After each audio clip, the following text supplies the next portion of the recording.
Hi, and welcome to Let's Bake and Cook Stuff. I'm Mary, and I am getting ready to make for you a challenge that I saw on Driscoll's. I don't know if you know who Driscoll's is. Anyway, Driscoll's is a company that sells berries, raspberries, blackberries. I'm sure they sell blueberries, all kinds of berries.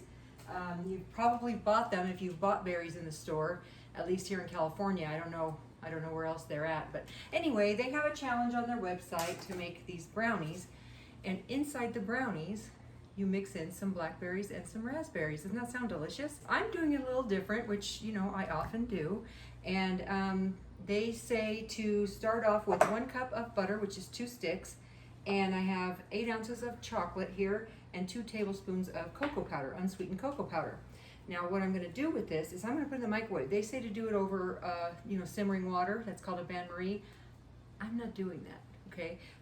I just don't feel like it. So I'm just going to do it in the microwave. I'm going to put the butter in there with the chocolate. And I'm going to put it in the microwave for, I'm going to say 1 minute on 50% power. And then we'll see what happens and see if I have to keep doing that. That was 1 minute at 50% power. Now I'm going to give it a stir. The butter melted, but the chocolate's not melted yet, so we're going to stick it back in there for another, I'm going to do 30 seconds at 50% and see how that goes. And then we'll be back. Okay, that was 30 more seconds at 50% power. Okay. It looks like we have meltage. Now you don't want to overheat your chocolate. For one thing, we're going to be mixing it with eggs later, and we don't want to overcook our eggs and into the chocolate. But also, if you scorch it, if you cook it too long, it can be scorched. So you just want to barely get it melted, and then we're finishing it, stirring it in, and it's melting it too. Now it says to take half of the package. I have the 2 packages, well, 1 package of raspberries and 1 package of the blackberries, okay? And they're 6 ounces each. I put half of the raspberries and half of the blackberries in here, and it says to smash those up. You could do this with a fork if you don't have a potato masher.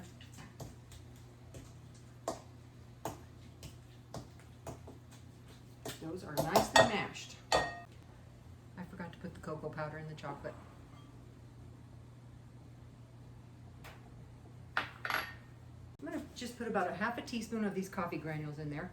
Optional, and this isn't in their recipe, but it just kicks up the flavor of the chocolate. It just makes it taste more chocolatey and a deeper, richer flavor. But you don't have to do it. Don't go out and buy instant coffee for this.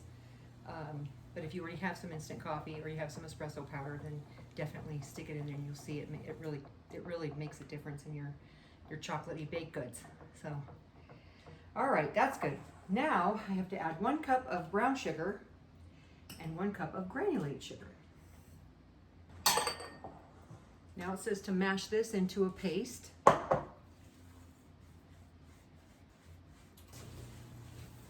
right, there we are. It's all nice and pasty. Okay. Now I'm adding 1 tablespoon of vanilla extract, 2 teaspoons of, it says kosher salt. I always use table salt, but their recipe says kosher salt, so just FYI. Now I'm adding in the 4 eggs.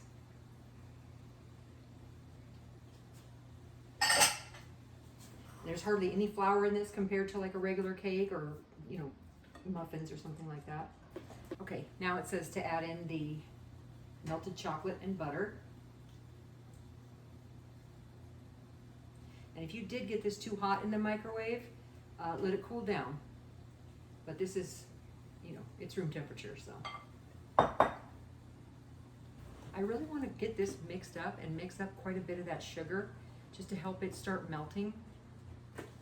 Because if you'll notice, there's quite a bit of sugar compared to flour in here. I think this is going to be really good. To tell you the truth, I'm not a huge fan of chocolate and fruit mixed together. I don't do a lot of that chocolate dip banana stuff or the chocolate dip strawberries. Not a huge fan. So, but I saw this on their website and they challenged me. They challenged everybody. You can go to their website. I'll put their link down below. They challenged everybody to do this recipe, and I'll put more details down there for you too. Now we're going to stir this flour in. I put 1 cup of all-purpose flour and a half a cup of whole wheat flour, and you know, I always like to, not always, but I often like to incorporate wheat flour into my baked goods just because I think it adds a little extra flavor, a little different texture. You can't usually substitute the whole wheat for all of the all-purpose just because it's a lot more dense. It has, of course, a lot more protein in it. But wheat flour does have added flavor. It tastes a lot different and has a deeper, richer flavor than all-purpose flour. That's why I like to use it. All right, let me get the rest of this in there. There's maybe a teaspoon of that chocolate stuff in there. All right, I greased this 9x13 baking pan, and then I put a parchment in it, and then I also greased the parchment, okay?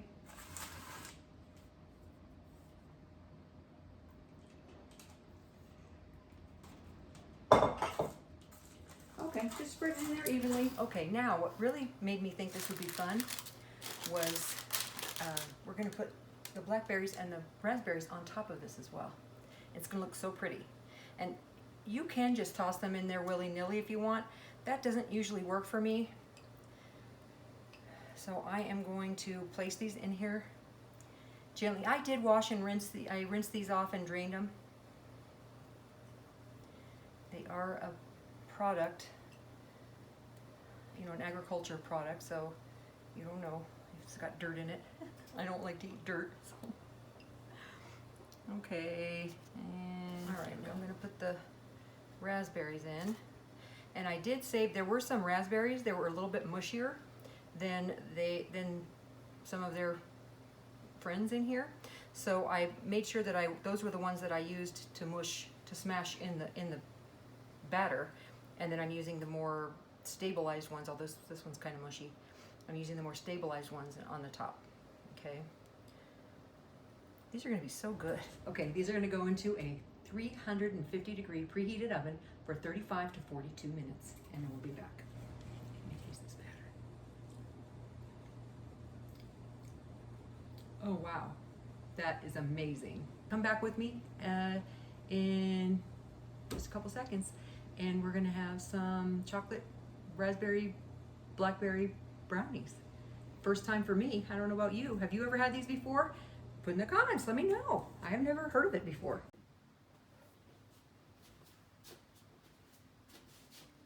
Okay, our brownies have baked. That took exactly 35 minutes. It says to sprinkle a little bit of flaky sea salt on here, so that's what I'm doing now. This is gonna be so good. That batter, if that batter is any indication, you are gonna love these brownies. I have a good recipe for brownies. I don't know if you watched my recipe last summer or not, but those are really, really good brownies, and I've been making those for years. But these are very different, and I've never made them before, and I've never eaten them before, so we'll see. We'll see how they taste. They sure look amazing. Thanks for joining me today. I do appreciate you. I couldn't hardly wait. It hasn't been an hour, but I wanted to try these, so let's see. I like the corner piece. This looks so fudgy and good. I'm gonna put a little powdered sugar. Well, that's amazing. That is a really, really pleasant surprise. Those berries in there, I can't even believe how delicious they taste. I mean, try this. You're not gonna believe how awesome this is. And it's really just brownies, regular brownies with some mashed up berries in there, and it's so sweet and gooey, and this is really, really good. Just wow. I wanted to try a part with the actual one of the whole berries. This is amazing. You need to try this. I hope you do. And you can enter their contest. And the prize is berries for a year. I mean, that's one of the prizes. And I don't know about you, but I'm kind of excited about doing this. I hope you enjoyed this video today. If you liked it, if you give me a thumbs up, if you haven't subscribed yet, please consider doing that. I will see you next time. Thanks again. Thanks again for watching. You take care now.